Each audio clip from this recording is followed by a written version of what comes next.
প্রিয় BA, BSc এবং বিকমের second সেমিস্টারের ছাত্রছাত্রীরা, আজকে আমি যে বিষয় নিয়ে আলোচনা করব সেটি হচ্ছে তোমাদের যে এনভায়রনমেন্টাল স্টাডিজ ENVS যে সাবজেক্টটি রয়েছে সিভ্যাক পেপার কমন ভ্যালু অ্যাডেড কোর্সে।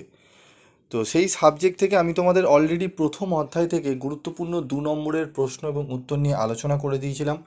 আজকের এই ভিডিওতে আমি অধ্যায় 2 থেকে তোমাদের গুরুত্বপূর্ণ 2 নম্বরের প্রশ্ন এবং উত্তর নিয়ে আলোচনা করব। তো যারা তোমরা এই ENVS এর সাবজেক্টে স্টাডি মেটেরিয়াল সংগ্রহ করতে চাও, তোমরা অবশ্যই সংগ্রহ করতে পারো। অত্যন্ত কম রেমুনারেশনের বিনিময় কোয়ালিটির উত্তর তোমরা প্রথম অধ্যায়ে আমি দিয়েছি, তোমরা দেখতেই পেরেছো, এবং দ্বিতীয় অধ্যায়েও তোমরা উত্তরগুলো দেখে নাও। একদম টু দি পয়েন্ট অ্যান্সার, সাজানো গোছানো, যেগুলো না 90% নাম্বার পাওয়ার ক্ষেত্রে অত্যন্ত উপকারী। তো চলো কথা না বাড়িয়ে চলে আসি মূল আলোচনায়।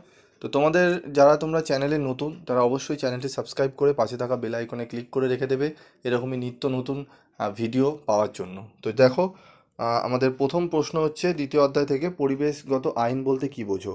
পরিবেশগত আইন হলো জলের গুণমান, বায়ুর গুণমান, বিভিন্ন বন্যপ্রাণী এবং অন্যান্য পরিবেশগত কারণগুলির সাথে সম্পর্কিত আইন ও প্রতিবিধানগুলির একটি সংগ্রহ।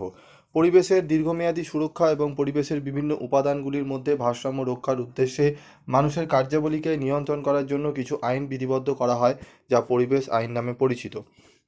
পরিবেশ আইনের 2টি প্রয়োজনীয়তা লেখো। পরিবেশ আইনের 2টি প্রয়োজনীয়তা হলো মানুষকে সুস্থভাবে বেঁচে থাকার অধিকার প্রদান, বাস্তুতন্ত্রের ভারসাম্য রক্ষা করা। দ্য এনভায়রনমেন্ট রুলস 1990, 1999 কি, দেখে নাও রুলসটি তোমরা ভালো করে। ঠিক আছে, তোমাদের উত্তরটা পারলে স্ক্রিনশট তুলো, তোমরা কিন্তু পড়ে নিতে পারো। তারপর দেখো আমাদের জাতীয় পরিবেশ আপিল কর্তৃপক্ষ আইন কি। ঠিক আছে, দেখে নাও তোমরা উত্তরটি। যে জাতীয় পরিবেশ আপিল কর্তৃপক্ষ আইন 1997 বা national environmental appellate authority act 1997 তৈরি করা হয়েছিল সেই ক্ষেত্রগুলির সীমাবদ্ধতা সম্পর্কিত অ্যাপিলের শুনানির জন্য, যেখানে শিল্পের শ্রেণী পরিবেশ সুরক্ষা আইনের অধীনে কিছু সুরক্ষা ব্যবস্থা নির্ধারণ করা হয়েছে। তারপর দেখো বায়োমেডিক্যাল বর্জ্য। ঠিক আছে, দেখে নাও তোমরা বায়োমেডিক্যাল উত্তরটি দেখে নাও, স্ক্রিনশট তুলে তোমরা কিন্তু উত্তরগুলো করে নিতে পারো। ঠিক আছে, তারপর চলে আসবো 6 নম্বর প্রশ্ন। ভারতের জলবায়ু প্রতিশ্রুতি সুরক্ষা প্যারিস চুক্তির ফলাফল কী ছিল? তবে প্যারিস চুক্তির উচ্চাকাঙ্ক্ষা বিভাগে কোন কোন দেশ ছিল?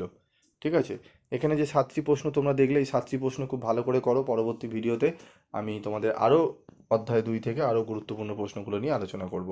তো আজকের মতো এটুকুই, দেখা হচ্ছে পরবর্তী ভিডিওতে। সকলে ভালো থাকবে, সুস্থ থাকবে, এবং অবশ্যই যদি তোমাদের মনে হয় স্টাডি মেটেরিয়াল সংগ্রহ করতে চাও কম রেমুনারেশনের মধ্যে, তোমরা 120, 130-এর মধ্যে, 110-এর মধ্যে তোমরা বিভিন্ন সাবজেক্টে পেপারগুলো তোমরা পেয়ে যাবে। ENVSও তোমরা কিন্তু সেরকম অ্যামাউন্টের মধ্যেই পেয়ে যাবে।